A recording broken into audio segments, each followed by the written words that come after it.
বর্তমানে আধুনিক যান্ত্রিক জীবনে মেরুদণ্ড সহ বিভিন্ন অঙ্গে ব্যথা দেখা যাচ্ছে, যার মধ্যে ঘাড় ব্যথা অন্যতম।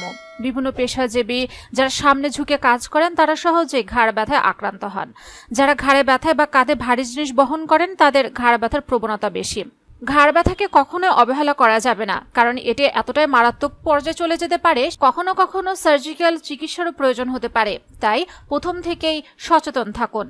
ঘাড় ব্যথা প্রতিরোধে সঠিক দেহভঙ্গি ও সুস্থ জীবনধারা মেনে চলতে হবে। শক্ত সমান বিছানা, পাতলা তোষক, মাঝারি আকৃতির এক বালিশ ব্যবহার করতে হবে। প্রয়োজনে সার্ভাইকাল কন্ট্রোল পিলো ব্যবহার করা যাবে। ঘাড় সোজা রেখে চেয়ারে বসতে হবে। টেলিভিশন দেখা কিংবা কম্পিউটারে কাজ করার সময় চোখ মনিটরের লেভেলে রাখতে হবে। প্রতিদিন কিছু সময় সূর্যের আলোতে থাকতে হবে এবং খাবার তালিকায় ক্যালসিয়াম, ভিটামিন ডি ও বিভিন্ন খনিজ লবণযুক্ত খাবার রাখতে হবে। ভিডিওটি ভালো লাগলে লাইক দিন, আমাদের চ্যানেলকে সাবস্ক্রাইব করে রাখুন। আপনি যদি ফেসবুক থেকে আমাদের ভিডিওটি দেখে থাকেন তাহলে অবশ্যই আমাদের পেজটিকে ফলো করে রাখুন।